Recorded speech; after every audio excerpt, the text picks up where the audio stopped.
금요일입니다. 시장에서 어떤 종목이 화제가 됐는지 살펴볼 텐데요. 가장 먼저 우리은행부터 살펴보도록 하겠습니다. 지난달 말이었나요? 증권가에 풍문이 하나 돌았습니다. 미국 정부가 북한 송금과 연관된 국내 은행에 경제적인 제재, 즉 세컨더리 보이콧을 할지도 모른다는 풍문이 전해졌습니다. 금융당국이 곧바로 조사에 착수했고 사실이 아니다라고 밝혀졌지만 외국인의 움직임이 수상합니다. 보이콧 풍문이 전해지면서 주가가 하락할 당시 우리은행을 사기 시작하더니 계속해서 러브콜이 지속되고 있습니다. 오늘은 0.31% 하락으로 전개가 되고 있습니다. 다음 종목은 삼성물산입니다. 삼바 사태로 삼성물산은 별다른 영향이 없어 보이고 오히려 거래 정지 기간 동안 수혜주가 될지 모른다라는 기대감도 있었는데요. 시장의 분위기를 보면 그렇지 않은 것 같아요. 삼성물산도 회계감리를 해야 된다라는 필요성 때문에 주가가 어제 장중 신저가를 기록하더니 하루 만에 주가 상승 쪽으로 고개를 틉니다. 2.59% 강세를 보이면서 98,900원에 거래가 되고 있습니다. 주가 방향 참 가늠하기 어려운 것 같습니다. 자, 다음 종목은 아시아종묘인데요. 앞으로 다양한 분야에서 북한의 제재가 완화될 것이라는 기대감에 종자 지원 사업도 부각이 되고 있습니다. 아시아종묘는 지난 2011년부터 북한의 사업을 벌여왔던 기업이고요. 장중에 4%까지 강세를 보이다 쌍 영향에서일까요? 0.17%까지 숨을 고르고 있습니다. 자, 철도주가 기다리고 있습니다. 아시아종묘와 같은 맥락에서 오르고 있습니다. 얼마 전 한미 워킹그룹 회의에서 남북철도 연결 사업이 첫 의제였다고 합니다. 미국 측은 대북 제재 예외를 인정하겠다라고 밝혔고요. 유엔 안전보장이사회위원회에도 면제를 요청한 것으로 전해졌습니다. 조만간 크게 또 마무리가 될 가능성으로 전망이 되면서 철도 관련주 오르고 있습니다. 부산산업 같은 종목 16%까지 급등하고 있고요. 대아티아이 강세로 또 연출이 되면서 에코마이스터, 푸른기술 같은 종목도 이름을 올리고 있습니다.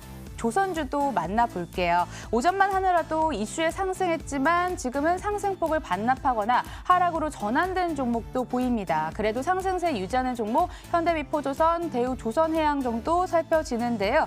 정부가 민간과 함께 1조 원 규모의 LNG 추진선을 발주하겠다라는 소식이 전해졌습니다. 모멘텀 때문에 끌어올렸는데 찰실한 매물 출회가 돼서일까요? 이렇게 주가가 또 다르게 전개가 되고 있습니다. 다음으로 화학주가 기다리고 있습니다. 미중 무역 전쟁 우려감이 완화되면 가장 직접적인 수혜주가 될 전망으로 꼽히고 또한 국제유가가 진정세를 보일 경우 모멘텀이 될 것이다라는 이야기가 전해졌는데요. 그러나 언제쯤 강한 탄력을 기대할 수 있을까요? 보여지는 종목 전부 다 파란불을 켜고 있습니다. 마지막 종목은 네이버입니다. 외국계 매수 유입과 함께 이틀 연속 상승세를 보이고 있습니다. 어제 오늘 강세로 연출이 되고 있고요. 네이버는 장중에 5% 급등을 하다가 지금도 고가 대비 크게 차이가 없는 모습 4.57% 강세를 유지하고 있습니다. 네이버 잠시 후에 더 자세하게 이야기 나눠볼게요. 금요일마다 이분 만나 뵙고 있죠. AR인베스트 오현진 팀장과 함께합니다. 어서 오세요. 네, 안녕하세요. 첫 번째 종목은 조선주가 기다리고 있습니다. 정부가 1조 원 규모의 LNG선을 추진선 발주하겠다라고 소식을 전해졌는데 장 초반 강세를 보였는데 시간이 갈수록 반락을 하거나 상승 탄력을 축소하는 모습 보이는데 이거 왜 이런 걸까요? 아무래도 시장 영향이 좀 있겠죠. 오늘 장 초반 대비해서는 장 마감으로 갈수록 코스피와 코스닥 양시장 모두 약간 꺾이는 모습이고 지금 현대중공업이나 대우조선해양, 삼성중공업 모두 전고점까지 주가가 좀 올라왔어요. 그러다 보니까 기술적인 부담에 의해서 매물이 좀 나오는 것이다. 이렇게 보시면 될 것 같습니다. 말씀해 주신 대로 정부가 이제 민간과 합동으로 1조 원 규모의 LNG선 발주한다. 이런 부분이 약간의 호재가 될 수도 있기는 한데 새로운 정책은 아니거든요. 이전에도 이런 정책들이 시행돼 왔었기 때문에 조선주에 미치는 영향은 좀 제한적이다라고 보고 있고요. 지금 조선업황은 분명히 개선이 된다고는 보여지고 있어요. 그래서 기존의 그 조선주의 리스크라고 한다면 LNG선이나 특수선의 발주만 늘어난다는 것이지 컨테이너선이나 벌크선처럼 상선이 늘어나지 발주가 늘어나지 않는다라는 것이었는데 최근에는 이 컨테이너선이라든지 이런 벌크선의 상선 발주도 늘어나고 있습니다. 이런 부분들은 분명히 업황이 개선되고 있다는 것을 말하는 요인이고 BDI 지수도 1,000포인트 선에서 안정을 보여주고 있죠. 그래서 올해는 8년 만에 중국을 꺾고 세계 1위의 수주량을 되찾을 것으로 좀 보여지고 있고요. 내년 같은 경우에는 노후 선박 증가에 따른 선박 교체 수요 그리고 소형 신규 선박에 대한 수요가 꾸준한 꾸준하게 이어질 것으로 보여지고 있습니다. 그래서 업황이 빠른 개선은 아니어도 나아가는 쪽으로 가고 있다는 것은 분명해 보이고요. 다만 이제 단점이라고 한다면 두 가지 정도인데 첫 번째는 국제유가 하락입니다. 그래서 국제유가가 최근에 너무 빠르게 급하게 떨어지다 보니까 유가와 이제 관련이 있는 LNG선, FPSO 이런 선박들이 또 부가가치가 높아요. 네, 이런 선박들에 대한 수주가 조금 약해질 수 있다는 우려감이 있고 두 번째로는 주가 측면인데 아까도 잠깐 말씀드렸듯이 현대중공업이든 대우조선해양이든 삼성중공업이든 지금 주가가 단기적으로 전고점 구간에 있다가 거기서 꺾이는 거예요. 이렇게 되면 기술적인 부담은 있거든요. 그래서 그런 관점에서 업황이 개선되고 있는 것은 맞고 장기적으로 보자면 더 올라갈 것으로 보이기는 하지만 지금 당장은 저유가라든지 기술적 부담이 있기 때문에 약간은 지루한 움직임이 좀 더 이어질 수 있겠다 판단하고 있습니다. 수주 1위 달성할 것으로 보이는데 기술적인 부담은 있다. 이렇게 엇갈린 얘기를 해주셨는데 그럼 투자 의견은 뭐가 될까요? 아무래도 긍정과 부정적인 요인이 같이 있다라고 생각이 돼서 좀 투자 의견은 글쎄요로 말씀드리도록 하겠습니다. 네, 글쎄요. 찍고 넘어가 보도록 하겠습니다. 두 번째 종목도 함께 살펴보도록 하겠습니다. 화학주 볼 텐데요. 국제유가가 하락하면 원가 부담에서 자유로워질 것이라는 전망에 화학주가 분명 수혜주로 꼽히는 시각이 있는데 지금 주가 보면 그렇지 않은 것 같단 말이죠. 왜 이렇게 큰 반향 없을까요, 화학주? 화학주가 그래도 최근에 좀 반등을 시도하기는 했었어요. 근데 오늘 장에 있어서 조금 꺾이는 것이다라고 보시면 될 것 같고 지금 화학주를 보는 가장 안 좋은 부분이 내년에 그 에틸렌 설비 공급이 좀 과도하게 진행될 것이다. 이런 부분인데 사실 이 부분에 대한 우려는 좀 과도한 부분이 있다라고 생각을 합니다. 그래서 화학 업체에 대한 공급 과잉, 설비 과잉 이런 얘기는 지금만 나오고 있는 건 아니고요. 작년이라든지 재작년 매년 해서 있었던 부분인데 그렇게 크게 과잉됐다라고 보기가 그러니까 새롭게 더 과잉됐다라고 볼 부분은 없다라고 생각이 돼요. 그래서 이 부분에 대한 우려는 너무 크다라고 판단을 하고 있고 국제유가가 하락한 부분도 화학주의 투자 심리를 조금 꺾긴 했는데 이게 유가라는 게 절대적으로 높고 낮은 게 화학주에 좋은 건 아닙니다. 그러니까 보통 유가 강세가 화학주에 좋다라고 얘기하는 이유는 유가가 높다는 것은 경기가 좋다는 것이거든요. 그러면은 화학 제품에 대한 수요도 당연히 증가해요. 그러면서 화학 제품 가격도 올라가고 이렇게 해서 좋아지는 것이고 유가가 하락한다는 것은 경기가 나쁘다는 것이거든요. 그런 만큼 화학 제품도 안 팔립니다. 그런 측면에서 유가와 화학주를 동일선에 보는데 최근에 있었던 국제유가 급락은 경기 영향도 물론 있어요. 하지만 사우디와 이제 미국과의 정치적인 공조에 의한 어떻게 보면 약간 정치적인 이슈에 의해서 급락한 부분이 있거든요. 그래서 화학 제품이 위축되는 것보다는 원가 절감에 대한 기대감이 좀 더 높다라고 판단을 하고 있고요.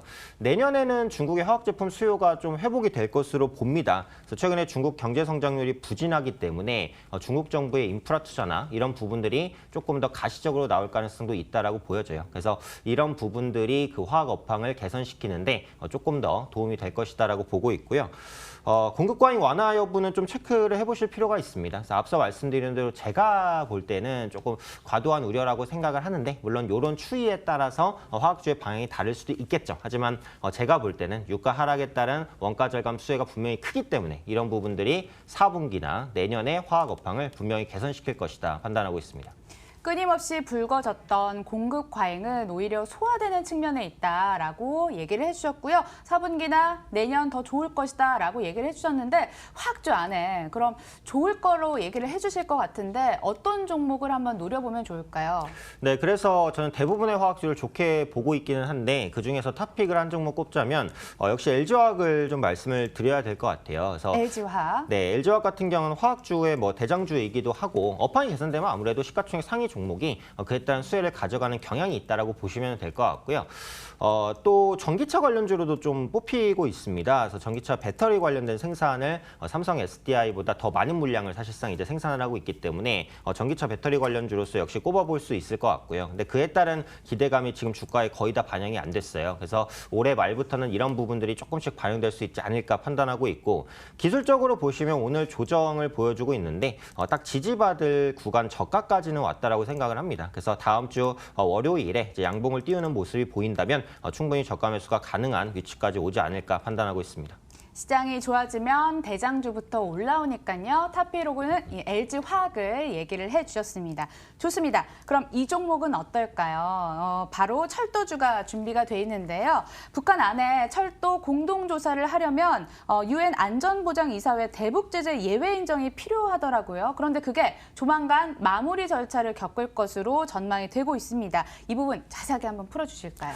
네, 경협주는 그 방향성 예측이 참 어렵습니다. 이게 뭐 맞아요. 펀더멘털로 움직이는 것도 아니고 뭐 이슈라든지 뉴스 그리고 정치적인 분위기 이런 부분에 있어서 많이 휘둘리기 때문에 이게 투자라는 관점으로 보기는 좀 어려워요. 그래서 트레이딩이라든지 뭐 단기 매매적인 관점으로밖에 볼 수가 없는 것이고 일단 오늘 같은 경우는 남북 철도 연결 사업이 본격화될 것이다라는 기대감이 커지고 있습니다. 특히 미국에서 그 남북 철도 사업에 대해서 그 대북 제재와 약간 별개로 진행할 수도 있다. 이런 의견들을 피력을 하면서 그리고 유엔 안보리에서도 이런 부분들을 조금 인정해주지 않을까라는 기대감이 있어요. 그래서 본격화에 대한 부분이 부각되는 것이고 또 미국이 얼마 전에 내년에 그 독수리 훈련을 축소 시행하겠다라는 말도 했어요. 그런 만큼 북한에 대한 위협을 조금씩 그 강도를 낮추고 있는 것이다라고 보시면 되겠죠. 물론 대북 제재는 아직까지 완화하지는 않았습니다. 트럼프 대통령 스타일이 원래 먼저 뭐를 주고 받는 스타일이 아니에요. 그래서 먼저 좀 지켜보고 네. 니들이 어떻게 하는지 보겠다. 그리고 어떠한 결과가 있으면 이제 그에 상응해서 우리도 뭘 해주겠다.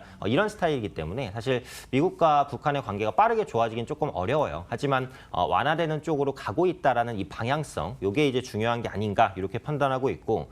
올해 김정은 위원장의 방한 여부가 또 굉장히 중요해 보입니다. 이게 한국의 대통령이 북한에 가는 것과 북한의 지도자가 한국에 오는 것은 완전히 다른 문제예요. 왜냐하면 북한 지도자가 한국에 온 적이 역사적으로 없어요. 그러니까 안보라든지 이런 부분에 우려감이 굉장히 컸기 때문에 하지만 이런 부분들을 극복하고 한국을 방문하게 된다면 경협주에는 뭐 더할 나위 없는 좋은 모멘텀이 되겠죠. 그래서 지금 뭐 방한이 꼭 서울이 아니라 뭐 제주도가 될 수 있다. 뭐 이런 말들도 나오고 있는데 어쨌든 연내 가능하다라는 쪽으로 논의가 되고 있다는 것도 긍정적이라고 생각을 합니다. 그래서 그런 관점에서 경협주는 오늘 뭐 대아티아이 같은 경우 철도주의 대표 주자라고 할 수 있겠죠. 급등 이후에 윗꼬리를 달고 있는데 분위기는 이어진다라고 봐요. 그래서 다음 주 월요일에도 추가 상승 가능할 수도 있겠다. 다만 그렇다고 경협주를 지금 살 수는 없습니다. 이게 시세가 나기 전에 매수했다 기다리는 건 몰라도 시세가 난 다음에 따라가는 건 리스크가 크거든요. 그래서 지금 경협주는 뭐 보유하고 계신 분들만 조금 더 보유를 하시면서 다음 주 정도에 매도 타이밍을 잡아보는 게 좋겠다라고 생각합니다. 예, 보유자의 영역이라고 얘기를 해주시네요. 단기적으로 한번 접근을 해보도록 하겠습니다. 그렇다면 의견은요?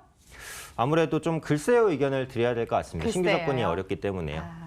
알겠습니다. 글쎄요 찍고 마지막 종목도 함께 살펴보도록 하겠습니다. 네이버가 준비가 돼 있습니다. 어제 오늘 강세로 연출이 되고 있습니다. 외국계 매수가 유입이 되고 있는데 뚜렷하게 왜 매수를 하고 있는지 이유를 찾기는 오늘 좀 힘들더라고요.